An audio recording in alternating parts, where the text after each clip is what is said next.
Buenos días. Dios les bendiga. Sabe que me siento bastante contenta de haber escuchado cómo nuestros jóvenes cantan esos cantos tan edificantes que nos elevan y nos hacen recordar momentos en los que uno necesitó esa fortaleza del Señor y nos sacó adelante. Uno de estos cantos que cantaron hoy generalmente trae lágrimas a mis ojos, el canto "Oh tu fidelidad", porque cuando lo entonan siempre viene a mi memoria en una oportunidad cuando Leminer necesitaba una intervención de hidrocefalia. Leminer tenía aproximadamente 10 años y ella ya tenía una válvula que llaman válvula de Hodgkin o algo así, para sacar el líquido de su cerebro, y había funcionado bien desde recién nacida. Esa válvula había funcionado bien, ella creció y esa válvula seguía funcionando, pero obviamente el cuerpo de una niña de 10 años no es lo mismo que el cuerpo de un bebé de 40 días, que era cuando se la colocaron. De manera que la válvula fue quedando pequeña para su cuerpo, ya el catéter no llegaba donde tenía que llegar, sino que se había quedado muy corto. A los 10 años llega el momento en que ella empieza a presentar ciertas patologías. Yo la llevo nuevamente a su neurocirujano, a un neurocirujano en Punto Fijo, y el neurocirujano me dice que ella necesita una operación, que necesita que se le cambie la válvula. Y en ese momento, cuando suena ese canto, yo recuerdo, siempre se viene a mi memoria cuando nosotras íbamos caminando a la salida de la clínica, recuerdo la clínica Paraguaná, y yo no tenía con qué pagar semejante operación, eso costaba mucho dinero. Y yo recuerdo que ellas, como niñas que eran, una de 10 años, la otra de 7, estaban pues tranquilos como andan los niños, jugando alrededor de uno y corriendo y brincando y conociendo cosas de Punto Fijo.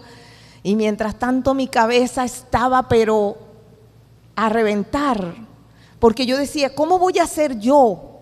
¿De dónde voy a sacar? Para ese momento no era una viuda oficialmente hablando, porque mi esposo se había apartado del hogar, pero sí lo era técnicamente, porque él no solamente no proveía, sino que no se acercaba, no visitaba, no preguntaba por las niñas, ni llamaba ni nada, pues él había hecho su vida aparte en otra ciudad, y entonces yo me veía como una viuda. Y yo recuerdo siempre que suena ese canto, porque dice que todo provees. Recuerdo que yo caminaba por las calles de Punto Fijo y las muchachas jugaban alrededor y yo no encontraba qué pensar, no encontraba a quién acudir, no encontraba qué hacer.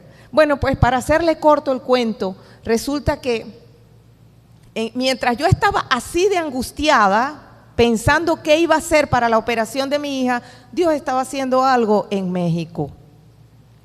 Un doctor neurocirujano de origen venezolano, quien estaba desempeñando su carrera en México, de repente, sin razón de ser, decidió que se venía a vivir a Coro.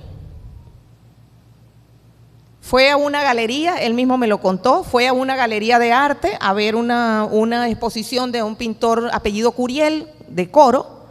Y entonces ahí conoció a Curiel y conociendo a Curiel, dijo, a ese pintor Curiel, él dijo, me voy a vivir a esa ciudad. Él era venezolano, pero no era coreano, no conocía la ciudad de Coro. ¿Quién estaba obrando ahí en ese corazón?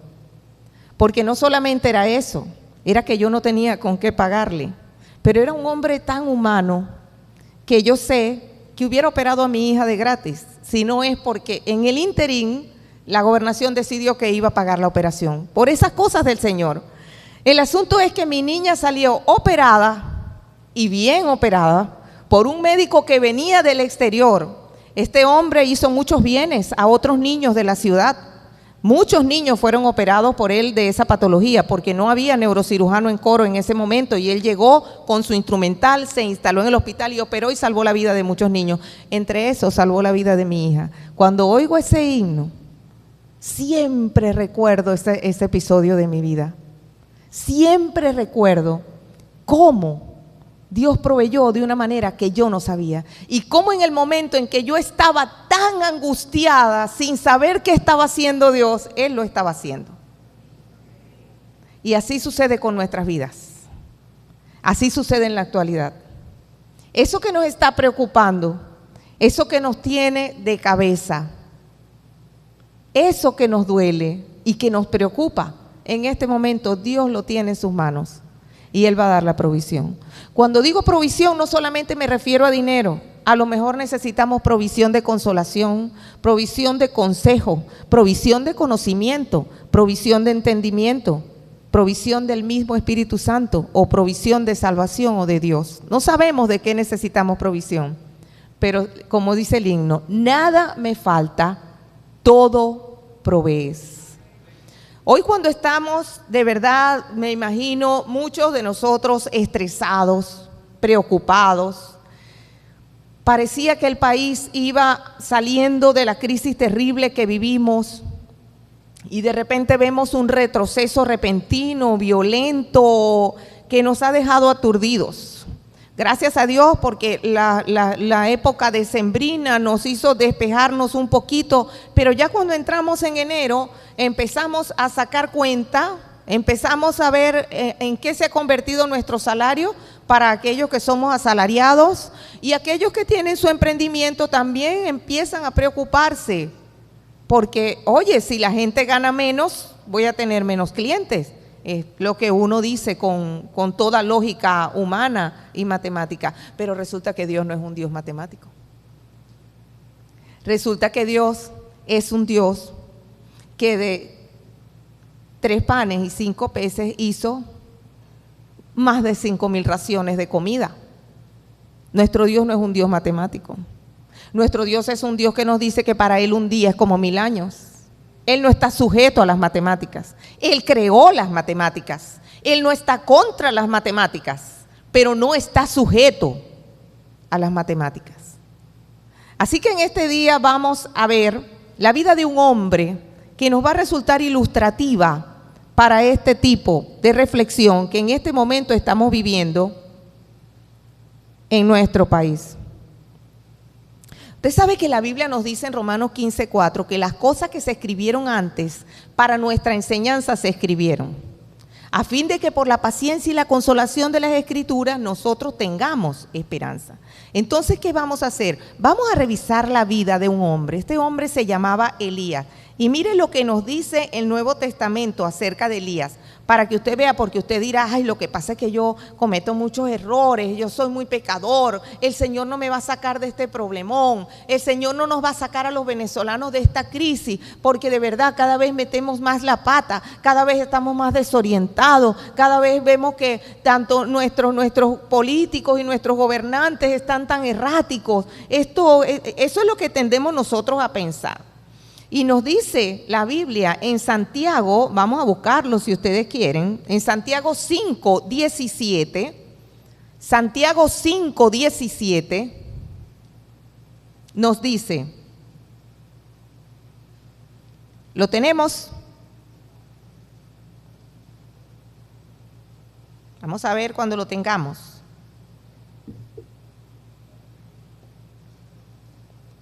¿Lo tenemos?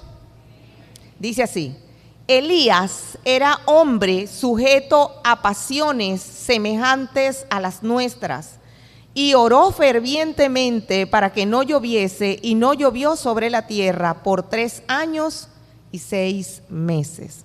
Elías era un hombre sujeto a pasiones semejantes a las nuestras.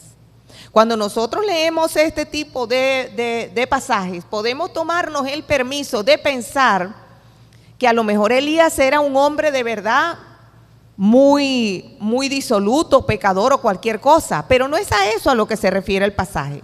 Se refiere a las pasiones que nos atacan a nosotros cada día: la duda, el temor, la expectativa, la depresión, la tristeza, la ansiedad, la desesperación. Y eso lo vamos a ver en un pasaje de la vida de Elías. Elías era un hombre, un profeta bastante destacado, Un profeta que bien podía ser utilizado por Dios para profetizarle cosas muy importantes a los reyes y a los gobernantes y a quienes tenían el poder en ese momento. Imagínese usted que en este momento usted tuviera acceso a alguno de esos gobernantes que toman las grandes decisiones del mundo, que tuviera acceso a un Biden, a un Putin, a Maduro, y que pudiera darle un mensaje pero verdaderamente certero de la Biblia. Este hombre tenía acceso a esos hombres importantes. Él podía llegar con un mensaje de Dios a uno de esos reyes y ese mensaje se cumplía. Cada cosa que este hombre decía, como dice aquí, él oró fervientemente para que no lloviera por 3 años y medio, y así fue, se cumplía. De manera que este fue un ministerio que arrancó, un hombre que arrancó de una manera como nosotros llamaríamos actualmente exitoso. Era un hombre exitoso. Se codeaba con los poderosos cuando le tocaba dar un anuncio. Y cada anuncio que daba se cumplía. Muchas personas que han pasado por este tipo de situaciones, bien sea ministeriales o bien sea laborales, donde todo les sale bien, todas las decisiones que toma les salen bien, todo negocio que monta es prosperado, es bendecido. Este tipo de personas pueden llegar a acostumbrarse a este tipo de situaciones de éxito, como lo llamaríamos nosotros. Es que donde pone el ojo pone la bala, dice uno de ese tipo de personas. Algunos no somos así, algunos estamos signados muchas veces por el fracaso y por el dolor, pero hay personas que parece que nacieron para que todo les saliera aparentemente bien. Y este hombre andaba por allí dando sus anuncios. Hay un momento incluso, porque no dejaba de ser un hombre humilde, hay un momento en el que Dios le manda, a lo mejor para foguear en él la humildad, Dios le manda a que vaya donde una viuda, en un momento en que había mucha hambre en la tierra. Y él llega donde la viuda y le dice, dame un vaso de agua y me das un pedazo de pan. Y la viuda le dice, lo que tengo aquí es la última ración para mí y para mi hijo. Y él le dice, dámela. Dame un pedazo de esa ración. Y de ahí en adelante ni el agua escaseará, ni la comida faltará. Y así fue. No le faltó el agua y no le faltó la harina a esa viuda. Si nosotros vemos un hombre exitoso dejándose ayudar por una viuda, nos parece algo extraño. Y le voy a decir por qué. Porque para nosotros, en nuestro orgullo personal, nos resulta difícil dejarnos ayudar por alguien que está aparentemente en minusvalía respecto a lo que nosotros creemos que tenemos o creemos que somos. Este hombre, como le decía, un hombre que le daba profecía directamente al rey, que por cierto el rey era muy, muy impío, y este hombre se daba el lujo de ir y regañarlo en su cara. Llega un momento en que Dios le dice, vas a depender de una viuda. Y mire que una viuda en ese momento no era como una viuda en la actualidad. No era como yo le decía, que andaba yo por allá por las calles de Punto Fijo y por lo menos yo tenía un sueldito, tenía un salario. No me alcanzaría para la operación, pero yo tenía un salario. Pero en ese tiempo las viudas eran mujeres verdaderamente desamparadas. Si no tenían un varón que las protegiera, bien fuera su papá o su hermano o un hijo adulto que se ocupara de ellas, estaban destinadas totalmente a pasar hambre y a una situación paupérrima. Esa era la realidad de las viudas en aquel momento. Mujeres solas, sin protección, e incluso mujeres que por estar sin protección eran sometidas a vejaciones, humillaciones y desprecio por las personas que sí creían que estaban en una situación más ventajosa. Bueno, en la actualidad no es diferente, porque usted puede ver que aquellas personas, aquellas mujeres que están solas, que uno no les ve una figura masculina a su alrededor que las represente, bien sea un hijo, bien sea un hermano, bien sea un esposo, algo así, esas mujeres generalmente son objeto del desprecio y del abuso por parte de los que están a su alrededor. Pueden ser sus vecinos, pueden ser algunos familiares lejanos, pueden ser, eso se ve en la actualidad, es algo como que es parte intrínseca del ser humano, de que cuando ve a alguien vulnerable, digamos que lo tiende a relegar. Bueno, resulta que Elías llega donde esta mujer con toda amabilidad y con toda decencia y se deja ayudar por ella. Esto requiere humildad, ¿oyó? Requiere humildad, que usted que se vea más fuerte tenga que pedirle un favor a alguien que usted ve más débil. Requiere humildad, requiere que de verdad, se lo digo porque yo les he explicado a ustedes cómo mi corazón ha sido muy orgulloso con eso y a veces no me quiero dejar ayudar de personas que yo veo como que están sacrificando algo. No es por no recibírselo, sino que me parece como que, ay, ¿cómo le voy a quitar yo su cosita? ¿Cómo le voy a quitar? En realidad lo que se esconde detrás de eso es un orgullo. Así es, un orgullo, porque esa persona te ayuda a lo mejor en algo y Dios se lo multiplica. Hace muchos años, cuando todavía en el geriátrico dejaban entrar, yo tenía muchos amiguitos ahí. Y los visitaba y echábamos cuentos y todo lo demás. Teníamos una relación de amistad muy bonita y algunos recibieron al Señor y era muy lindo. Pero había uno que otro que dentro de su extrema pobreza, porque estaban dentro de un geriátrico, me guardaban un regalito, un lápiz, un bolígrafito, que con sacrificio habían ellos encargado a alguien que se lo llevara. Mire, y a mí me resultaba difícil recibírselo, difícil. Porque yo decía, ay, ¿cómo le voy a quitar su lapicito? Pero dentro de eso había orgullo. Este amigo nuestro, Elías, no sufría de eso. Hace muchos años, o algunos años, a mí me impresionó una situación que aconteció en Maracaibo. A Dinaí le tocaba, ella le tocó estudiar en una universidad privada, por la gracia de Dios, pero ella era la pobre del salón. La menos privilegiada en cuanto a dinero. Todo lo demás eran muchachas, bueno, ricas, casi todos tenían su carro y eran jóvenes de familias así bastante adineradas. Dinaí llevaba siempre su bolsito porque ella tenía que llegar en transporte público. Entonces ella llevaba un bolsito, ella se lo colgaba, y en un bolsillito de ese bolsito ella iba guardando todos los sencillitos que le iban dando devuelto en el camino, fuera los pasajes, fuera lo que fuera. Ella guardaba los sencillitos en ese bolsillito del bolso, porque cada vez que ella caminaba por todo el centro se encontraba con varias personas indigentes pidiendo limosna, pidiendo ayuda, y ella sacaba de ese bolsillito, ella decía, ese era el bolsillo de las limosnitas. Y ahí ella sacaba y le entregaba a las personas que tuvieran la necesidad. En una oportunidad ella llega a clase y una de estas muchachas millonarias, una de las familias más reconocidas de Maracaibo por sus millones, resulta que se había ido sin cartera y tenía hambre. Y decía a las compañeras, mira, pero necesito comprarme el desayuno, no tengo cómo comprarme el desayuno, y ninguna de las compañeras le prestó. Y llega Dinaí y le dice, bueno, yo tengo aquí un sencillito del bolsillo de las limosnitas. Una millonaria recibiendo del bolsillo de las limosnitas. ¿Y sabe qué hizo? Lo recibió.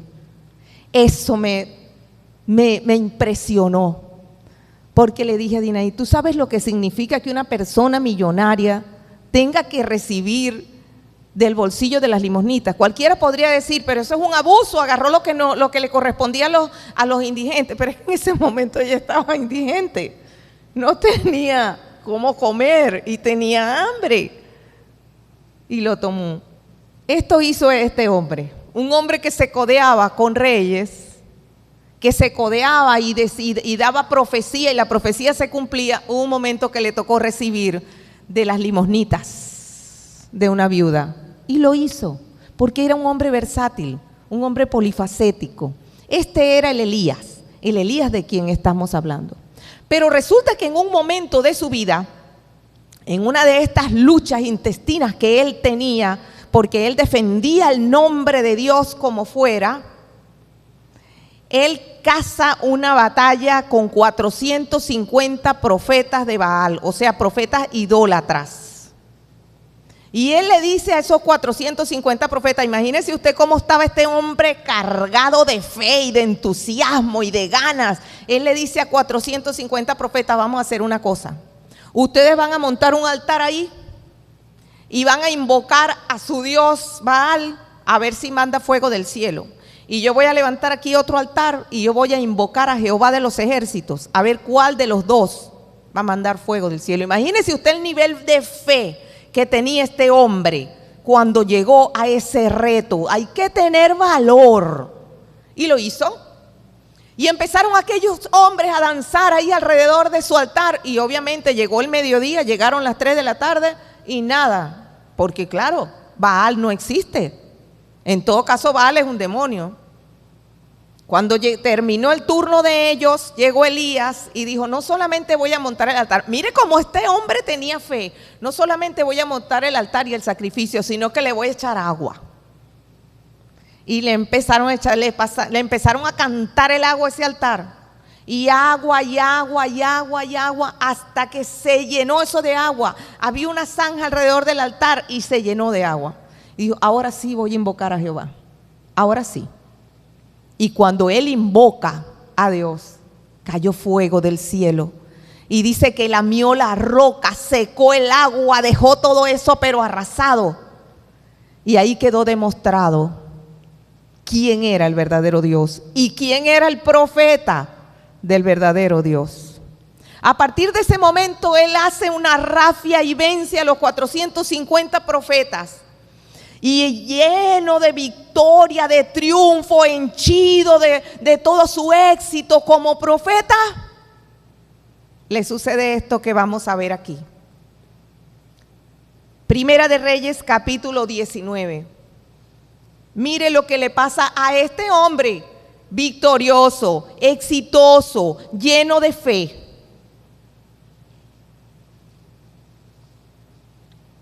Primera de Reyes, capítulo 19, a partir del versículo 1. Mire lo que sucede.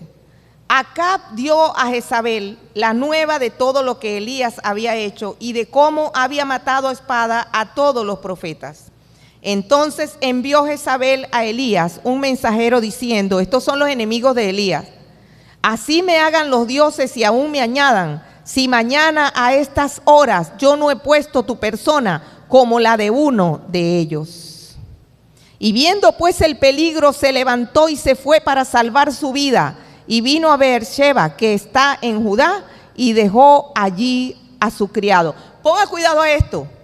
Este hombre que había vencido a 450 profetas, de repente llega una mujer impía y le hace una amenaza.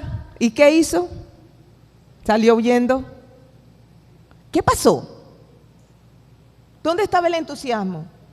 El éxito, la victoria. ¿Dónde estaba toda esa fe que lo había caracterizado hasta ahora? ¿Qué pasó allí? ¿Por qué este hombre de repente por la amenaza de una simple mujer sale huyendo? Y no solamente esto, mire lo que sucedió. Dice, ¿verdad? Él se fue, versículo 4, y él se fue por el desierto un día de camino y vino y se sentó debajo de un enebro y deseando morirse dijo, basta ya, oh Jehová, quítame la vida, pues no soy yo mejor que mi padre. Mira el estado de depresión y decaimiento en el que este hombre cayó. Mire usted, este es el hombre que unos días antes había acabado con 450 profetas con la ayuda de Dios. El hombre que había profetizado, aquí no llueve más en 3 años y medio, y efectivamente se detuvo la lluvia. Y vino una simple mujer y lo puso a temblar. Pero no solamente lo puso a temblar, lo hizo que deseara morirse. ¿Cuál fue el problema? ¿Qué sucedió? Yo tengo una hipótesis respecto a esto. He aquí un hombre que había puesto demasiadas expectativas en su propio triunfo. Demasiadas expectativas en su propio triunfo, en su éxito, como lo llamamos nosotros ahora. Él era un hombre exitoso y ahora, en medio de un supuesto avivamiento donde él le gana a 450 hombres, él dice, ahora sí se va a convertir Jezabel y Acab, los reyes. Ahora sí se van a convertir los que nos gobiernan. Y al convertirse los que nos gobiernan, aquí vamos para arriba en todo lo demás. En la economía, en lo social, en lo cultural, en la educación, en la salud. Él colocó demasiadas expectativas en algo que no se iba a dar. Y en ese momento, su ser, su espíritu, su mente, su estado emocional colapsó. ¿Por qué colapsó? Porque no se cumplieron las expectativas. Y a nosotros los venezolanos a veces nos suceden cosas parecidas, ¿oyó? Cuando nosotros crecimos en una Venezuela que nos decía que era un país rico, y lo era. Crecimos y vivimos nuestra juventud viendo un petróleo que cada vez se fortalecía más en el mercado. Aumentaban los precios del petróleo y nosotros veíamos que nuestro bienestar aparentemente seguía aumentando. Lo que no nos dábamos cuenta era de que no estábamos invirtiendo en infraestructura, ni en desarrollo, ni en industria. Pero de todas maneras nuestra expectativa era alta. Muchos de nosotros estudiamos en la universidad calculando que por lo menos a esta edad que yo tengo ya iba a tener un quintón y un camionetón. Y ni qué decir varios viajes a Europa. Yo era una persona que decía, y aquí con vergüenza lo reconozco,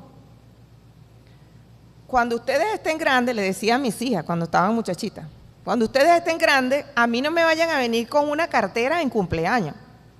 Tienen que venir con un tour para Europa. Eso era, y esas eran nuestras expectativas, porque nosotros creíamos algunas cosas que no se cumplieron. Y cuando esas cosas no se cumplieron y se derrumbó el precio del petróleo y vino la crisis en lo económico, en lo social, en lo cultural, todo se convirtió en una crisis compleja donde cada una de estas cosas se fue mezclando con la otra, caímos en un estado de shock. O dígame usted si no fue así, que hace 2 años hace 5 años caímos en un estado de shock, año 2017-2018. Las personas caminaban por ahí por la calle como unos zombies. Nadie veía a nadie, nuestra mirada estaba perdida. Había una cosa que a mí me resultaba dolorosa, que a lo mejor a los demás no, pero a mí me resultaba dolorosa. Las personas se sentaban en las aceras, en plena avenida o en plena calle, se sentaban en las aceras a mirar lejos, o en las paradas. Sus miradas no decían nada. Estábamos en un total y completo shock. Pero ese shock, ese estado de depresión provino de una expectativa demasiado alta que no se cumplió. Y podemos decir, ¿no se cumplió por falta de fe? No, no se cumplió porque no era la voluntad y el propósito del Dios perfecto al que le servimos. No se cumplió porque nosotros necesitábamos pasar por ese desierto para aprender cosas que de otra manera no íbamos a conocer.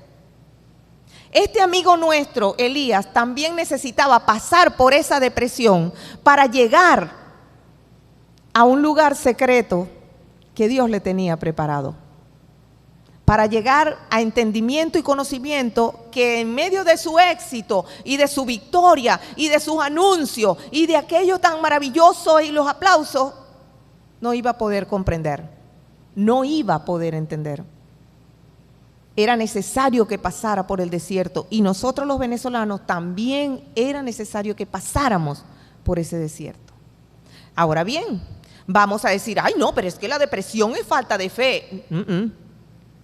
Veamos, porque como dijimos al principio, las cosas que se escribieron antes para nuestra enseñanza se escribieron, a fin de que por la paciencia y la consolación de las Escrituras nosotros tengamos esperanza. Vamos a ver qué sucedió con Elías, una vez que se siente tan deprimido y le dice a Dios, envíame la muerte. Vamos a ver. Versículo 5. Y echándose debajo del enebro, se quedó dormido. Y he aquí luego un ángel le tocó y le dijo, levántate y come. ¿Qué le parece? Primero se quedó dormido y nadie lo despertó hasta que descansó. Pero luego aparece un ángel y le dice, levántate y come. ¿Qué iba a comer? Suponemos que el ángel le había llevado algo de comer. Lo interesante aquí es que no hay ninguna recriminación a Elías por haberse deprimido. No se le dice en ningún momento, mira Elías, qué falta de fe la tuya. Tú que tuviste tantos triunfos, victorias y éxitos, y por una simple tontería de una mujercita que no se te convirtió, entonces tú te vas a deprimir así. Eso no es lo que nosotros le decimos a una persona cuando está deprimida. Eso no es lo que nosotros le decimos a una persona cuando está ansiosa. Oye, pero si es que tú lo tienes todo. Tienes una familia, tienes salud, tienes hijos, o tienes a tus padres vivos, o tienes esto, o tienes aquello, o tienes... El ángel no le hizo ninguna recriminación a este hombre, sino que lo dejó que se tomara su tiempo para descansar, reposar y alimentarse. Y esto es lo que debemos hacer nosotros con una persona deprimida. Cuando Job pasó por su prueba, sus amigos, sus 3 amigos, llegaron al principio y dice que estuvieron 8 días sin emitir palabra. Eso es lo más sabio que se puede hacer. No valen, en ese momento la persona no está lista para escuchar explicaciones teológicas, ni bíblicas, ni nada de lo que le está aconteciendo. En ese momento la persona lo único que necesita es un descanso y alimentarse. A lo mejor una persona que esté ahí sentada a su lado y que le escuche. Que escuche todas sus palabras. Que escuche todos sus lamentos, sus quejas.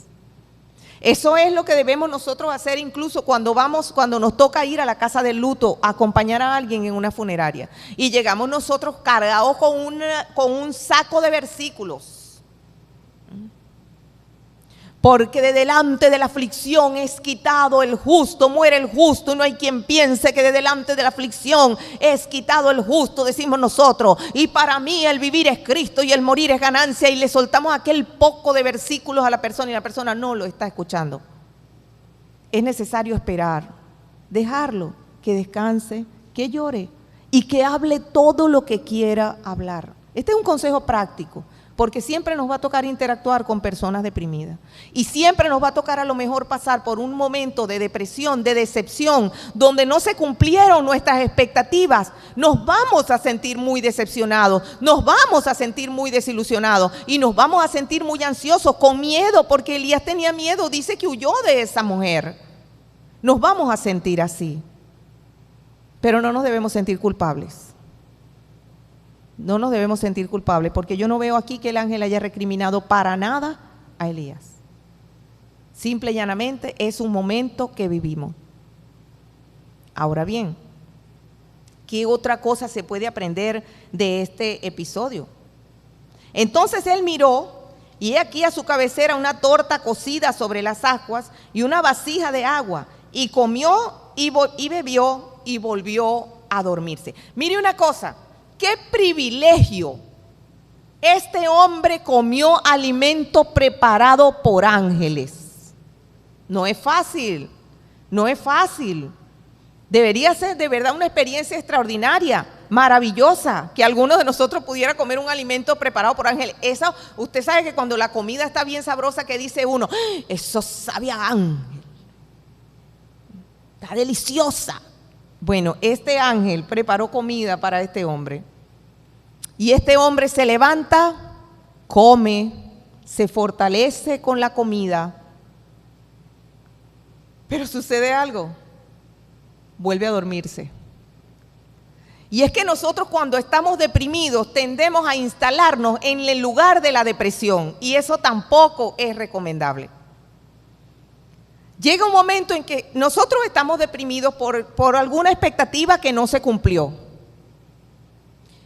Y nuestra familia se preocupa por nosotros, o nuestros hermanos en la fe se preocupan por nosotros y nos llaman y nos mandan mensajes. Y si hay con qué, nos invitan a tomarnos un café ahí en Doraditos o donde sea. Y vamos a tomarnos un cafecito, hermana, y nos tratan de sacar del momento de la depresión en el que estamos. Y llega un momento en que nos sentimos tan cómodos y tan acurrucaditos con ese tratamiento que nos están dando que ya no queremos salir.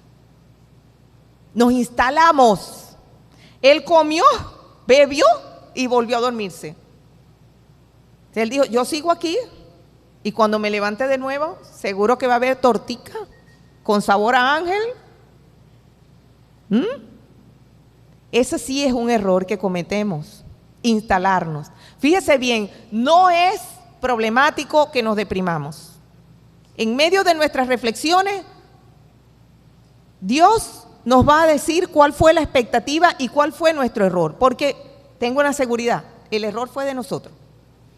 A lo mejor pusimos expectativas demasiado altas en algo que no era la voluntad de Dios. Y por esa razón estamos deprimidos. El Señor en su misericordia nos cuida, nos guarda, nos dice tómate un tiempo de descanso, llora si quieres llorar, haz lo que tú quieras hacer. Pero no te vayas a instalar allí. No te vayas a instalar en el lugar de la autocompasión. Porque el lugar de la autocompasión es un lugar que no nos permite crecer más hasta que salimos de allí. ¿Cuál es el lugar de la autocompasión? El lugar de la autocompasión es ese lugar en el que nosotros creemos que somos víctimas de todo el mundo. Pusimos expectativas en algo o en alguien y esa persona nos engañó. ¿Caemos en depresión? Hasta ahí no hay problema.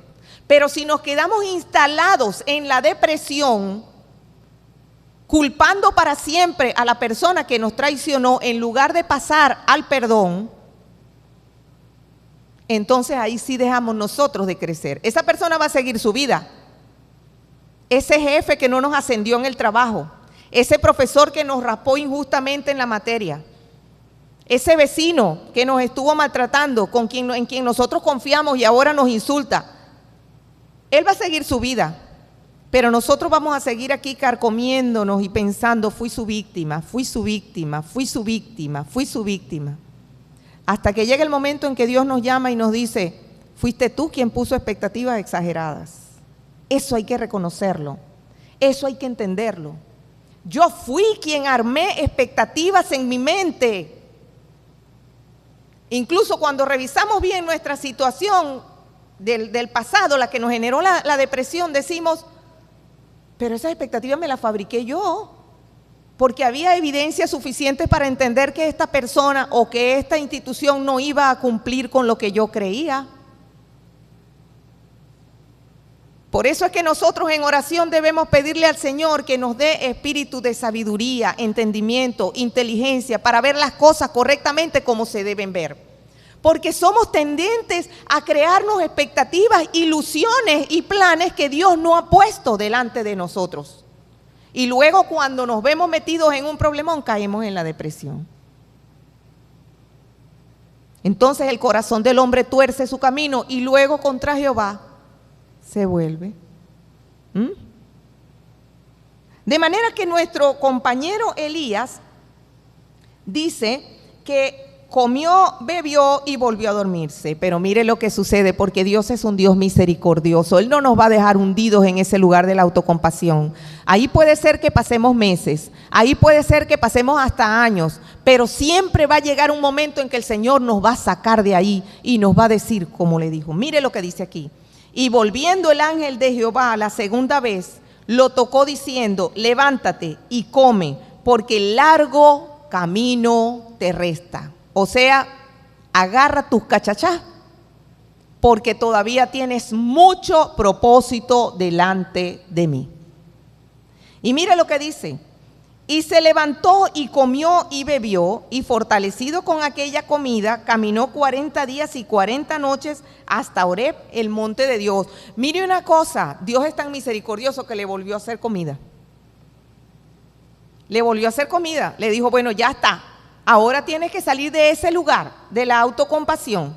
Y ya yo le voy a decir en qué se basaba la autocompasión de este hombre, porque más adelante lo vamos a ver. Tienes que salir de ese lugar. Levántate, come y bebe y arranca, porque tengo propósito para ti. Tengo otras cosas que tú debes hacer. Y dice, y allí se metió en una cueva donde pasó la noche. Y vino a él la palabra de Jehová, el cual le dijo, ¿qué haces aquí, Elías? Preste atención a esto, mire, preste atención a esto. Este hombre está saliendo de su depresión. Dios le dijo, sal de ahí, lo fortalece, camina 40 días. ¿Y qué hace? ¿Se vuelve a meter a dónde? En una cueva. Porque miren, mis hermanos, se lo digo con toda sinceridad, cuando nos instalamos en el lugar de la depresión y de la autocompasión, ¿cómo nos gusta que nos pasen la manita por la espalda? ¿Cómo nos gusta que alguien nos venga a buscar a comernos un heladito? Porque nos quiere consentir y nos sentimos consentiditos y acurrucaditos allí. Él volvió a una cueva y le dice, ¿qué haces aquí, Elías? Le dice el mismo Dios. Y él respondió, preste atención, porque así le respondemos nosotros al Señor. He sentido un vivo celo por Jehová, Dios de los ejércitos, porque los hijos de Israel han dejado tu pacto, han derribado tus altares y han matado a espada a tus profetas, y solo yo he quedado y me buscan para quitarme la vida. Preste atención como él le dice, ¿verdad? Él le describe a Dios cómo él ve la situación. No es la situación, es cómo él la ve. Y nosotros también hacemos esto. Y no tiene nada de malo que nosotros en oración le describamos a Dios lo que nos parece que estamos viendo. Porque Dios en su misericordia nos va a ir abriendo los ojos y nos va a hacer entender lo que sí es en realidad la situación que nos está afectando. A mí me llama mucho la atención que cuando Pablo habla, fíjese una cosa, cuando Pablo habla en las epístolas acerca de la oración, él siempre oraba por todas sus ovejitas. Él oraba por los filipenses, por los colosenses, por los tesalonicenses, por los efesios, por todos, por los corintios. Pero si usted busca la oración de Pablo por todas estas personas, se va a encontrar que él siempre pide sabiduría, inteligencia, revelación, que vean las cosas como son. Él no pide la casita, él no pide el barquito para que pueda pescar, él no pide ninguna de esas cosas. Que no tiene nada de malo que nosotros lo pidamos también, ¿verdad? El pan nuestro de cada día. Pero Pablo iba más allá, más profundo. Él pedía que tuvieran sabiduría, inteligencia, una visión correcta de las situaciones que estaban aconteciendo a su alrededor. Este hombre, y Dios en su misericordia permite que esto suceda, este hombre le hace una descripción de lo que él ve. Él dice, fíjese, he sentido un vivo celo por Jehová, Dios de los ejércitos. O sea, como quien dice, mira, yo te he servido. Y eso no se lo decimos nosotros al Señor.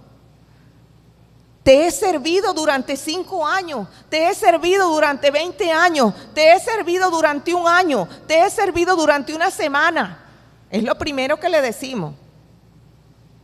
Porque los hijos de Israel han dejado tu pacto y han derribado tus altares y han matado a espada a tus profetas, y solo yo he quedado. Se sentía solo el hombre. A pesar de que el ángel lo había fortalecido, lo había consentido, le había pasado la mano por la espalda, le preparó comida varias veces, él se seguía sintiendo solo, porque uno se aferra a esa situación. Pero iba por buen camino. Le digo por qué, porque estaba hablando con Dios. No se sienta mal si está pasando por una situación parecida. Lo importante es que lo llevemos donde lo tenemos que llevar, que dejemos de esperar que venga alguien a consentirnos y a tocarnos la espaldita, sino que lo llevemos delante del altar de Dios. Señor, yo me siento así, así y así. No sé si estoy errado, no sé si estoy viendo las cosas distorsionadas, pero así es como me siento, y se lo decimos a Dios con toda sinceridad. Con toda sinceridad, porque a Él le agrada eso, a Él le agrada ese lugar secreto, a Él le agrada que nosotros tengamos esa reunión íntima con Él y le digamos lo más profundo de nuestro corazón. Y Él le dijo, sal fuera y ponte en el monte delante de Jehová. Y he aquí Jehová que pasaba, y un grande y poderoso viento que rompía los montes y quebraba las peñas delante de Jehová, pero Jehová no estaba en el viento. Dígame usted una cosa, si en este momento el Señor nos anunciara con una voz audible que viene así como del techo y nos dice que viene en 5 minutos, ¿qué estamos esperando nosotros? Que se presente un trueno, que se presente una cosa así espectacular, algo de acuerdo con nuestras expectativas, porque vivimos aferrados a nuestras expectativas. Dice que se presentó un viento, ¿ok? Un poderoso viento, pero dice delante de Jehová, pero Jehová no estaba en el viento. Pero a nosotros nos gustan las cosas así, espectaculares. Algo que sea, que se sienta, que se vea. Así es como nos gustan las cosas. Si viene una persona y canta y nosotros no sentimos nada, ni tristeza, ni alegría, ni gozo, ni nada ahí no se sintió la presencia del Señor. Le cuento una cosa, el Señor está presente en todas partes. Donde están 2 o 3 reunidos en su nombre, allí está Él. No tiene que sentir, pero nosotros vivimos para sentir, para ver, para lo espectacular, para lo impresionante. Eso que nos sorprende, eso que nos asombra, eso que nos impacta. Lo demás, no. Y dice aquí, y tras el viento un terremoto, pero Jehová no estaba en el terremoto. Y tras el terremoto un fuego, pero Jehová no estaba en el fuego. Fíjese, puras cosas espectaculares. Y dice, y tras el fuego un silbo apacible y delicado. Un silbo apacible y delicado. Ahí estaba Dios. Yo no le estoy diciendo con esto que Dios no se puede mostrar en forma espectacular. Lo ha hecho muchas veces. En el libro de Éxodo lo vimos que se mostró sobre una montaña en forma de fuego, en forma de humo. Se ha mostrado en forma de nubes, se ha mostrado de muchas formas espectaculares y tremendas. Pero a veces se puede mostrar, y generalmente en nuestro lugar secreto, en nuestro lugar de oración, Él se va a mostrar en una forma apacible y delicada. Apacible y delicada. Hermana, mire, de verdad yo quiero orar todos los días. De verdad yo quiero encerrarme un ratico en el cuarto, como dice Mateo 6, encerrarme ahí en mi aposento y cerrada la puerta a orar al Señor. Pero es que no siento nada, no siento nada. Porque nosotros estamos hechos para sentir, no para creer. A lo mejor es ese silbo apacible y delicado, tan delicado que nosotros no lo sentimos, pero está haciendo lo que tiene que hacer. Está cambiando nuestra perspectiva del problema. Está cambiando la forma como nosotros vemos el problema. A mí me gusta mucho recordar el momento en que Jesús estaba en el Getsemaní. Este hombre estaba atormentado, dolido. Él sabía que en unas horas lo iban a entregar, lo iban a torturar, lo iban a traicionar, lo iban a dejar solo. Él sabía todas esas cosas y las depositó en el altar de la oración, en el lugar secreto. Él se postró delante de Dios y depositó su angustia y su dolor delante de Dios. Pero había 3 discípulos suyos, dice que Jacobo, Juan y Pedro, que estaban ahí cerca con él. Él les dijo, velad y orad para que no entréis en tentación. Pero ¿qué sucedió con ellos? Se quedaron dormidos. Se quedaron dormidos porque a ellos no les gustaba el silbo apacible y delicado. Ellos querían cosas espectaculares, milagros, multiplicación de panes, muertos levantándose, como cuando vieron a Lázaro salir de la tumba. Eso es lo que ellos querían y eso es lo que todos nosotros queremos, que se aparezca un millonario allí y nos diga, mire, le ofrendo este carro nuevo de paquete. Eso es lo que yo quiero, eso es lo que yo quiero, que una de esas personas que se van para el exterior diga, mira, ¿sabe que no hay yo qué hacer con esta casa? La voy a poner a tu nombre. Eso es lo que yo quiero, cosas espectaculares. Pero un silbo apacible y delicado dentro de mi cuarto, tan apacible y tan delicado que yo ni lo siento. Entonces estos 3 hombres se quedaban dormidos mientras Jesús oraba,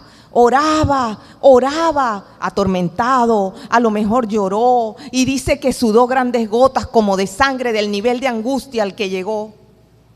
Y a mí lo que me llama la atención es que un autor que leí hace mucho tiempo, él decía, si yo hubiera estado parado en ese huerto, hubiera dicho, oye, este hombre sí está angustiado, no tiene fe, porque eso es lo que nos han enseñado, que la persona que está orando es porque no tiene fe, está demasiado angustiado en lugar de parar de orar tanto. No, ese hombre no tiene fe, hubieran dicho de Jesús. Pero cuando vieran a sus 3 amigos, sus 3 discípulos allí durmiendo, estos hombres sí tienen fe. Míralo como están tranquilos, esperando que pase lo que tenga que pasar. Ellos sí confían en Dios. Eso hubiéramos creído nosotros si nos paramos cerca de ese lugar, de Getsemaní, en ese momento histórico. Pero ¿qué sucedió al día siguiente? ¿Quién fue el que se levantó de allí fortalecido y vio las cosas con una óptica diferente?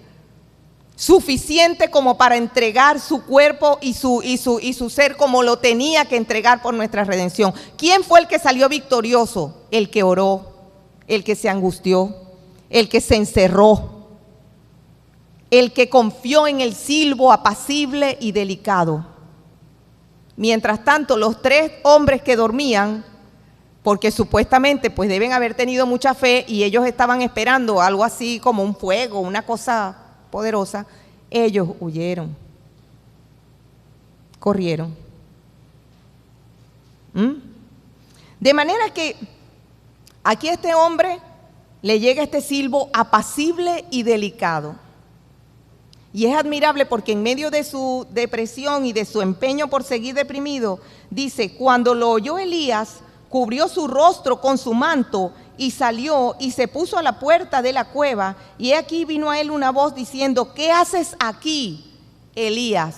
Él sí supo reconocer. Él sí estaba en el lugar secreto. Él supo reconocer que el silbo apacible y delicado era la presencia de Dios. Y él respondió, he sentido un vivo celo por Jehová Dios de los ejércitos, porque los hijos de Israel han dejado tu pacto, han derribado tus altares y han matado a espada a tus profetas, y solo yo he quedado y me buscan para quitarme la vida. Él vuelve a presentar su argumentación delante de Dios como lo presentamos nosotros a veces. Señor, yo estudié toda la vida creyendo que en mi vejez iba a tener un retiro digno, y miren el estado en el que me encuentro, mira el salario paupérrimo que estoy ganando, con esto yo no puedo hacer nada. Señor, todas mis expectativas, ¿para dónde se fueron? Ya yo no veo hacia dónde voy a agarrar, etcétera, etcétera, etcétera. Señor, el año pasado vimos que estaba medio resurgiendo la economía, vimos que estaba medio resurgiendo y organizándose el país, y en los 2 últimos meses hemos visto que parece que todo se fuera a derrumbar. Estamos asustados, se habla de escasez, se habla de no sé qué. Ahí llega uno con su argumento. Y le dijo Jehová, ve, vuélvete por tu camino, por el desierto de Damasco, y llegarás y ungirás a Hazael por rey de Siria. Preste atención. A Jehú, hijo de Nimsi, ungirás por rey sobre Israel, y a Eliseo, hijo de Safat, de Abel Meola, ungirás para que sea profeta en tu lugar. Mire, este hombre que se había codeado con un rey, ahora Dios le decía, no ha terminado tu ministerio, no ha terminado tu camino. ¿Ya te tomaste un descanso? ¿Ya te fortalecí? ¿Ya estuviste en el lugar secreto? Y ahora arranca, porque lo que viene es superior a lo que viste anteriormente. Lo que viene es que vas a ungir a varios reyes que van a ser determinantes para que se cumpla el propósito de Dios en la historia humana. Lo que viene es mayor que lo que habías visto anteriormente. Y eso que en este momento no le dijo de otras experiencias que él había de vivir. Así nos dice Dios a nosotros: levántate, fortalécete, sal del estado en que te encuentras. Ya no vivas en la autocompasión y ya no vivas esperando que alguien te venga a sobar la espalda. Es tiempo de que te levantes. Es tiempo de que pienses en tu emprendimiento. Es tiempo de que pienses cómo vas a arrancar. Es tiempo de que pienses y te planifiques y te organices. Porque ya está bueno de lamentar. Y te toca vivir cosas mayores que las que antes viviste. Esto es lo que se le dice a este señor. Esto es lo que se le dice. Mire, repetimos, mire lo que le dice. Ungirás a Hazael por rey de Siria. Siria fue uno de los territorios que luego se hicieron potencia. ¿Ok? A Jehú ungirás por rey sobre Israel, otro rey a quien él iba a ungir. Usted dirá, pero ¿y qué tiene eso de importante? A lo mejor para el momento actual eso no es importante, pero en aquel momento era importantísimo para un profeta poder tener incidencia sobre los gobernantes y sobre los reyes. Era muy importante. Así se nos dice a nosotros hoy, levántate. Y mire lo que dice aquí: el que escapare de la espada de Hazael, Jehú lo matará. O sea, estos van a ser unos reyes que van a estar en consonancia con el propósito que Dios tenía para ese momento histórico. Y el que escapare de la espada de Jehú, Eliseo lo matará. O sea, había situaciones históricas que tenían que desempeñarse. Hay un propósito de Dios, un propósito completo, un propósito eterno que no va a cambiar porque Leti Moreno esté derramando 3 lágrimas porque su país tiene una crisis. No sé si me explico. Nosotros tenemos nuestros problemas y para nosotros son gigantes, nos llevan a la depresión, nos llevan a la autocompasión porque aquel me traicionó, porque aquel me dijo mentira, porque aquel me robó, porque aquel me dijo que íbamos a colocar un negocio y resulta que él lo puso solo y ahora yo me quedé por fuera, etcétera, etcétera, etcétera. Y sí, es verdad, esas cosas Dios las va a solucionar, pero su propósito eterno con todas las naciones, el propósito que nos ha de llevar delante de su presencia cuando Él instale su gobierno milenial en la tierra, ese no va a cambiar porque yo me sienta triste o porque yo me sienta tal. Y cada uno de nosotros debe estar presto para alinearse y para disfrutar de ese propósito, para inspirarnos pensando en el futuro eterno que nos espera, pensando en que las cosas que vemos aquí abajo son terrenales y son temporales, pero las cosas de lo alto, esas son eternas. No podemos perder la mirada de allí. No podemos apartar la mirada del plan redentor de Dios, porque Él pagó un precio demasiado alto por nosotros. Él pagó un precio de sangre de su Hijo para pagar nuestra salvación. El Rey de la Gloria murió en una cruz, abandonado, solo, como lo hemos dicho en otras oportunidades, cubierto de lo que más aborrecía, que era el pecado. ¿Usted se imagina que usted en algún momento tenga que pasar 3 horas cubierto de cucarachas o de ratones o de gusanos o de aquella cosa que más repulsión le genera? Pues lo que más genera repulsión a Dios es el pecado. Y Jesús pasó esas horas en la cruz cubierto con el pecado de todos nosotros. Ese es el plan eterno y extraordinario de Dios. Él no lo va a cambiar porque nosotros montemos una pataleta. Cuando usted lleva a su niño a la escuela por primera vez, el niño va a llorar porque se ve en un lugar desconocido, porque no quiere que le pongan normas de disciplina, porque la maestra le genera a lo mejor algún temor. El niño va a llorar, pero usted no va a cambiar su plan de educarlo porque él se puso a llorar.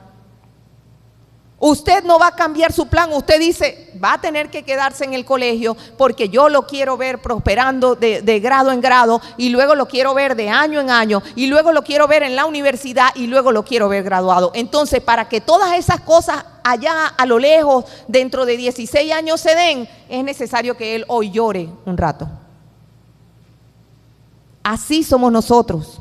A lo mejor nos toca llorar, a lo mejor lloramos hoy. A lo mejor estamos asustados, estamos preocupados, algunos estamos autocompadeciéndonos, algunos deprimidos, pero Él está desarrollando su plan y su plan es eterno. Cuando nosotros dejamos de mirar tanto lo que hay aquí en la tierra y empezamos a inspirarnos en lo que nos está guardando cuando el Señor instaure su reino aquí con nosotros, porque nosotros vamos a reinar con Él. Cuando nos inspiramos en eso, empezamos a ver lo de acá pequeñito y lo de allá lo vemos como más significativo, más relevante. Eso es lo que le está diciendo el Señor aquí a este hombre. No te enfoques tanto en que tú te sientes solo. No te enfoques tanto en que Jezabel no se convirtió, porque era lógico, él dijo, oye, después de todo este triunfo y esta victoria, después de que cayó fuego del cielo para apoyarme a mí, oye, es lógico que el rey y la reina se conviertan. Cualquiera puede pensar eso. Imagínese usted que cayera fuego del cielo delante de un gobernante. Uno dice, ahora sí se convierte. Ahora sí se convierte, y no solamente se convierte, ahora sí va a gobernar bien. Esas son expectativas que nosotros mismos nos generamos. Primero, puede ser que no se convierta, puede ser que vea un milagro delante de sus ojos y no se convierta, porque eso es algo que está en la potestad de Dios. El que convence de pecado, de justicia y de juicio es el Espíritu Santo. Puede ser que no se convierta, y otra cosa que le va a doler más, puede ser que se convierta y no gobierne bien. Porque el hecho de que sea creyente no significa que va a ser un buen administrador. Y si no, mire usted cómo nosotros hemos dilapidado, hemos disipado, hemos administrado mal cualquier cantidad de cosas en nuestras vidas. Entonces, el hecho de que sea creyente no lo va a hacer buen administrador. Solo la misericordia y la gracia de Dios es la que nos sacará a nosotros de estos estados paupérrimos cuando Él lo quiera y lo determine. Pero mientras tanto, nosotros no debemos instalarnos en el lugar de la depresión, de la autocompasión y de la ansiedad, sino mirar a su plan eterno y empezamos a ver las cosas diferentes. El problema puede que esté allí, pero nosotros lo vamos a ver diferente. ¿Por qué? Porque hemos entrado en el lugar secreto con Dios. Hemos sabido reconocer su silbo apacible y delicado. Hemos dejado de esperar un rayo, un fuego, un viento, un milagro. Es que yo quiero ver un milagro. Yo quiero ver a alguien que se sane de un cáncer. Yo quiero ver algo así importante para... No. Dios puede ser que se nos muestre en ese silbo apacible, delicado y amoroso, que cambia nuestra manera de ver las cosas, y ahí empezamos a entender situaciones que antes no veíamos bien. Por eso es que le digo que me encanta, porque Pablo, cuando ora por sus ovejitas, por todas las iglesias, él ora sabiduría, entendimiento, inteligencia, revelación en el conocimiento de Dios. Eso es lo más importante.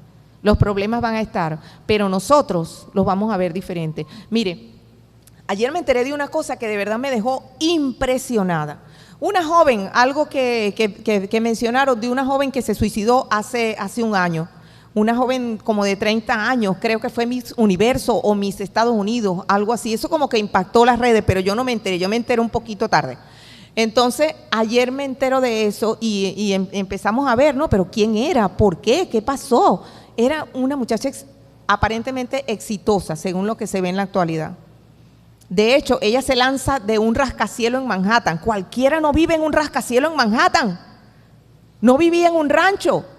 No vivía en los suburbios, vivía en un rascacielos. Tiene que haber tenido entonces cierto nivel de éxito. Era presentadora de televisión, era abogada. Un abogado en Estados Unidos gana plata. ¿Y qué pasó? ¿Por qué se suicida esta muchacha? Porque se instaló en su depresión. Se instaló en la depresión. Y es que nosotros los seres humanos somos tremendos, ¿oyó? Nosotros deseamos, yo le digo a mis hijas, yo no me pongo brava si el Señor me da un carro, porque bastante que he soltado, yo parezco Drupi, he soltado las paticas por ahí, por todas esas avenidas, caminando, no me pongo brava, pero tenga la seguridad que el día que el Señor nos dé un carro, vamos a querer una camioneta. Y el día que nos dé la camioneta, vamos a suspirar por un Ferrari. Y el día que tengamos el Ferrari, vamos a suspirar y nos vamos a deprimir porque ahora queremos un bote allá en Lechería. Y el día que tengamos el bote, vamos a seguir suspirando y deprimidos porque ahora queremos el helicóptero. Así somos los seres humanos. Esta joven parece que tenía muchas cosas que nosotros no tenemos y sin embargo ella todavía sentía que le faltaba algo. Siempre vamos a ser así. ¿Por qué? Porque no hemos entrado en el lugar secreto. Porque no hemos aprendido a reconocer el silbo apacible y delicado de Dios. Porque no nos hemos enfocado en el futuro eterno, en el verdadero propósito de Dios. Cuando las cosas en la tierra sí tendrán el orden que debieron tener si el hombre no hubiera pecado. Cuando habrá justicia, habrá paz, habrá prosperidad, no habrá lágrimas, habrá productividad, habrá trabajo, habrá labores, habrá todas esas cosas. Perfecta. No nos hemos enfocado en eso, estamos demasiado enfocados aquí, como este amigo Elías que decía, y todos murieron y solo yo he quedado. Pero oiga lo que dice aquí. Dice, versículo 18, oh sorpresa, y yo haré que queden en Israel 7,000 cuyas rodillas no se doblaron ante Baal y cuyas bocas no lo besaron. Había 7,000 personas alrededor de Elías que también eran fieles a Dios. Usted recuerda que él le dijo 2 veces a Dios, y solo yo he quedado y me buscan para quitarme la vida. Él se sentía, por eso yo les digo, a veces vemos las cosas distorsionadas y tiene que venir Dios en el lugar secreto a voltearnos esa perspectiva, y allí es donde las vemos como son en realidad. Ahí fue donde Dios le dijo a él, tú no estás solo, hay 7,000 personas más que han permanecido fieles. Todo lo que tendría que hacer Elías era tratar de ponerse en contacto con ellos si se sentía tan solo, en lugar de seguirse lamentando ahí en esa cueva. Entonces usted ve cómo el éxito, ¿verdad? Muchas veces el éxito nos lleva a debilitarnos un poco, en el sentido de que nos acostumbramos tanto a que las cosas nos salgan bien, que cuando una sola cosa nos sale mal, eso derrumba totalmente nuestra expectativa. Claro, como todo va bien, no estamos acostumbrados, no estamos listos, no estamos fogueados para recibir el golpe. Usted sabe que cuando un golpe se recibe, ¿verdad? Sobre todo los varones aquí presentes, cuando un golpe se recibe desprevenido, duele más que cuando se ve venir. ¿Por qué razón? Porque cuando se ve venir, instintivamente el músculo se tensa, se pone tenso, y sí recibe el golpe, pero ya no lo recibe en forma relajada. Bueno, eso sucede con una persona, como le sucedió a nuestro amigo Elías, y como nos sucedió a nosotros como venezolanos, y como nos puede suceder en cualquiera de nuestros roles que nos toca vivir, en las labores, en el emprendimiento, en la familia, en las amistades, entre los vecinos, en los estudios, en cualquiera de las áreas donde nos toca desempeñarnos, nos puede suceder esto. Una expectativa no cumplida nos derrumba, pero está el Señor para decirnos, tómate un tiempo de descanso, fortalécete, come, entra en el lugar secreto, reconoce el silbo apacible y delicado y sal, porque lo que te espera es mejor. Este hombre salió de allí y las cosas que le esperaron fueron mejores. Tan grandes fueron las experiencias que tuvo, que él vivió, que dice más adelante que él fue arrebatado por unos carros que eran como carros de fuego, algo fulgurante. Yo me imagino que Eliseo, que fue quien vio eso, cuando él fue arrebatado, fue llevado al cielo, no vio la muerte, sino que fue llevado directamente al cielo. Yo me imagino que eso Eliseo no lo supo, no lo pudo describir, porque era algo que él no podía reconocer. Como nosotros, pues, que viéramos algo. Yo siempre pienso, ¿cómo hacemos nosotros a una persona que nunca ha tenido visión? ¿Cómo le describimos el arco iris? Póngase esa pregunta en su mente. ¿Cómo le describe usted el arco iris a una persona que nunca ha tenido visión? No es fácil. Bueno, Eliseo no encontró cómo describirnos a nosotros ese torbellino y esos carros que se llevaron a Elías. Este hombre vivió ese tipo de experiencia. Este hombre, el que estuvo deprimido, el que estuvo en el desierto, el que tuvo que ser levantado por el bracito por Dios, así como nosotros. Hoy nos dice el Señor, levántate, ya no te compadezcas más, ya no le eches la culpa al otro, ni veas las cosas distorsionadas. El problema estuvo en tus expectativas. Tuvimos expectativas demasiado altas. Vamos a asumirlo.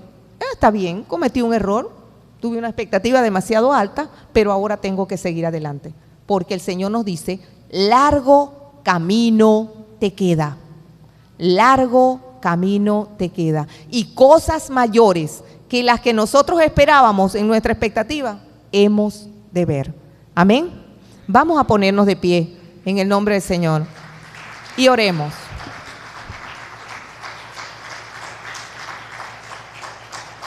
Padre, en el nombre de nuestro Rey Jesús, queremos glorificarte y bendecirte. Eres tan extraordinario, Señor, y está fuera de todas nuestras expectativas, de todos nuestros paradigmas. Tú rompes nuestros modelos mentales, tú rompes, Señor, todo aquello que nosotros creemos que ha de suceder, y siempre terminas haciendo algo mejor. Gracias te damos, Padre amado, porque algunos de nosotros, muchos de nosotros, hemos quedado fuera de nuestras expectativas, y en medio de ese dolor hemos aprendido y hemos crecido, Señor, más de lo que nunca hubiéramos creído en cumpliendo aquello que teníamos planificado. Gracias te damos, Padre amado, por cada paso en el desierto, por cada momento de dolor, por cada momento de tristeza y cada momento en que nos hemos sentido solos, porque tu ángel ha estado con nosotros, preparándonos el alimento, dándonos la fortaleza necesaria y convocándonos a arrancar, Señor. Te pido que todos los que estamos hoy en este espacio, Señor, todo aquel que escuche esta palabra, Dios mío, se decida a arrancar en su caso particular. Cada quien en el problema que lo está atormentando, que lo está llenando de ansiedad, cada uno de nosotros, Padre amado, se decida a arrancar, porque largo camino nos queda y sabemos que tú tienes cosas extraordinarias, cosas impensables, cosas que ojo no vio, ni oído oyó, ni han subido al pensamiento del hombre, son las que tú tienes para nosotros, aquellos que te amamos y te buscamos. Gracias te damos, mi Dios querido, en el nombre de nuestro Rey Jesucristo, nuestro Santo, el Príncipe de Gloria, aquel en cuyo muslo está escrito, Rey de Reyes y Señor de señores. Amén y amén. El Señor me les bendiga, mis hermanos, y me les guarde.